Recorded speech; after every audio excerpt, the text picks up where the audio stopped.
Mes chers amis, nous allons maintenant découvrir un enseignement de Rabbi Nachman par l'intermédiaire de son élève Rabbi Nathan. Il est rapporté dans l'Écouter à la faute, dans le prochain Mishpat, dans la quatrième partie du Shulchan Aruch, Halakha Gimel Inyan Arsha'a. Et là-bas, c'est un enseignement qui est fondamental, et vous allez comprendre tout de suite pourquoi. Parce que, comme vous le savez maintenant pertinemment, ce que Rabbi Nachman va mettre en évidence, c'est ce principe qu'on appelle la hitbodedut, c'est-à-dire être capable de s'isoler et s'adresser directement à Kadosh Baruch Hu. On va voir également que lorsqu'on s'adresse à Kadosh Baruch Hu, eh bien, il faut savoir ensuite quel va être le contenu de cette discussion avec Dieu, principalement. Et là, donc, ce que nous dit ici Rabbi Nathan, c'est que Be'aklal et Inyanen, et ce principe, qui est un principe fondateur, Shaliede Mishpat Ma'alim et Yirot Anefilot. Et là aussi, on va comprendre qu'il y a ce qu'on appelle les Yirot Anefilot, ces craintes qui sont tombées. On verra un peu plus tard, et toujours au nom de Rabbi Nathan, parce qu'il va ensuite expliquer c'est quoi ces Yirot Anefilot. Et ensuite, il faut les faire remonter, puisqu'elles sont tombées, il faut les faire maintenant remonter, les Shorshan, c'est-à-dire à leur source. Alors, Racine. Et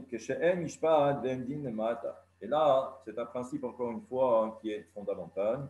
C'est que lorsque en bas, il n'y a pas de justice, il n'y a pas de jugement, alors à ce moment-là, c'est le ciel qui s'en charge. Et cela signifie, par voie de conséquence, qu'il y aura un jugement en haut. Et lorsque l'homme va être jugé par rapport à ce jugement céleste, il faut savoir qu'ensuite, ce jugement va s'habiller dans d'innombrables choses. Je traduis littéralement. Et il faut savoir que toutes ces choses vont participer à ce que le jugement soit maintenant effectif. Les makom, la asod basée à ish mishpat, pour que cet homme soit ensuite jugé. Et là, donc, tous les moyens seront bons ou seront mis en œuvre pour que cette justice, pour que ce jugement soit maintenant encore effectif. Et c'est ça justement l'enseignement de Rabbi Nachman et qui est ô combien important. Mais dès l'instant où un homme sait qu'il a commis des erreurs, il faut d'abord que dans un premier temps, lorsque l'homme se juge lui-même, et là, on parle justement de ce moment privilégié où l'homme est seul, il est isolé, et il parle et il s'adresse directement à son Créateur. Et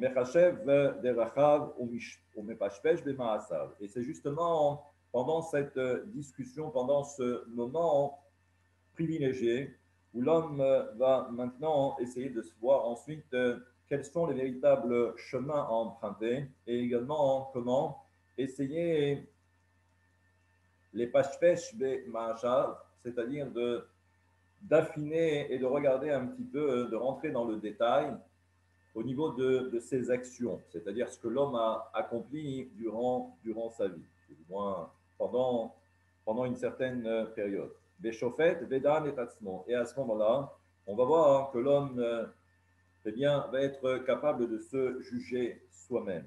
Al kol davar vedavar, sur toute chose et chose. Sheose. אם כך, ראוי לו לעשות ולבלות ימיו חס ושלום במעשים כאלה. ושופט אדם את עצמו בעצמו, ועל ידי שהוא בעצמו שופט את עצמו, על ידי זה מבטל הדין שלמעלה. Et donc, ce que nous dit ici Rabbi Nachman, c'est que lorsque l'homme anticipe par rapport à un éventuel jugement céleste, mais lorsque l'homme anticipe et est capable justement de faire sa propre introspection et être capable également d'analyser chacun de ses faits et gestes et de voir ensuite tout ce que l'homme a accompli, on va dire, dans le négatif, c'est cette prise de conscience. À partir de là, et c'est cela qui est important dans cet enseignement de Rabbi Nathan, au nom de Rabbi Nachman, c'est qu'à ce moment-là, ça annule le jugement d'en haut. Et là, c'est important et vous allez comprendre pourquoi. Donc il dit parce que lorsqu'il y a un jugement en bas, lorsque l'homme se juge lui-même, il n'y a pas de jugement en haut. Et donc ça veut dire que cette notion de crainte qui est liée à la notion de din, à la notion de jugement, eh bien, ça ne descend pas dans ce monde pour s'appuyer dans toutes ces choses qui pourraient participer à la sanction, si tant est qu'il y ait eu une sanction déjà établie en haut dans le ciel. Et donc on comprend que tout s'arrête. D'avoir les horaires et Adam horaire. Parce que normalement, le principe, c'est quoi? C'est que lorsque l'on doit réveiller l'homme, c'est parce que l'homme ne prend pas conscience de ses actes. Et ça veut dire qu'à aucun moment, il ne s'est posé la question, mais qu'ai-je fait? À partir de là, c'est le ciel qui va juger la personne. Et ça veut dire qu'il va y avoir la sanction, mais cette sanction n'aura pour but que de réveiller l'homme. Mais si l'homme se réveille de lui-même et prend conscience qu'il a commis des erreurs, à ce moment-là, il n'y aura pas de sanction en haut. Et là, on comprend que justement, toutes ces choses-là négatives, qui normalement, lorsqu'elles sont négatives, tombent justement dans le domaine de la klipa, dans le domaine de l'écorce. L'écorce, encore une fois, ce sont les forces du mal.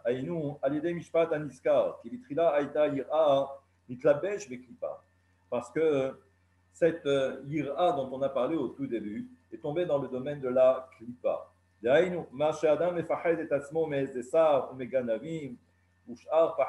Et là, on comprend que c'est lorsque l'homme a peur lui-même. Ces choses-là, ces craintes-là, qui en réalité, si on comprend l'enseignement ici de Rabbi Nathan, c'est que l'homme se fait peur tout seul.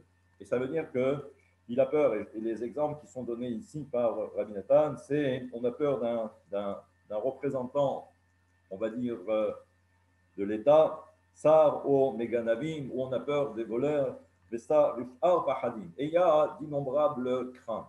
Ça veut dire que l'homme se fait peur à lui tout seul. Mais en fait, ce qu'il faut comprendre ici, c'est que l'homme a peur, non pas du Créateur, c'est-à-dire que nous avons l'obligation d'avoir cette crainte vis-à-vis de Dieu. Mais là, en l'occurrence, on voit que l'homme a peur non pas de Dieu, mais il a peur des autres. Il a peur des humains. Et là, on comprend encore une fois que c'est peut-être aussi en rapport avec la situation. On a toujours peur des autres, mais en réalité, c'est parce que cette crainte-là, normalement, on devrait la mettre au service de Dieu. Mais au contraire, on la met au service des autres parce qu'on a peur. Et c'est ça, ce principe justement de ces hirotes qui sont des philotes, ces craintes-là qui n'ont pas leur place, mais elles sont tombées dans le domaine des forces du mal. שלא שפט את עצמו, שעל ידי זה יש דין של מעלה שמתלבש את עצמו בכל הדברים. Et là, on comprend maintenant que l'enseignement ici de Rabbi Nathan, c'est de comprendre que lorsque l'homme est capable de se juger, alors oui, bien évidemment, si l'homme a commis des erreurs, c'est bien, mais qu'est-ce qu'on gagne avec ça? Ça veut dire qu'en haut, il n'y aura pas de jugement, et même s'il devait y avoir un jugement, c'est bien ce que dit ici Rabbi Nathan, et je vais trouver l'endroit.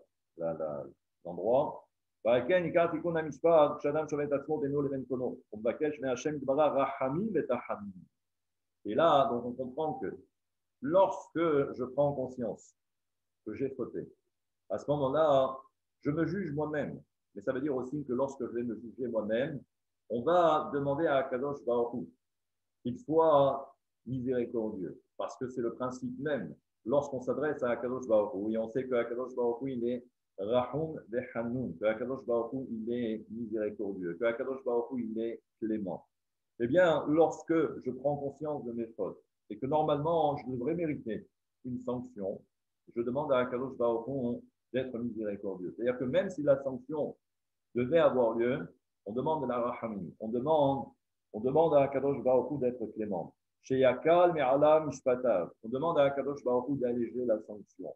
Vedinav, Umatzlik, Ala, Vetadin. Et là aussi, la personne accepte. C'est-à-dire que non seulement je prends conscience que j'ai fauté et que normalement, je devrais mériter une sanction. Je demande à Akadosh Baruch Hu, j'implore Dieu de son pardon, mais également sa miséricorde.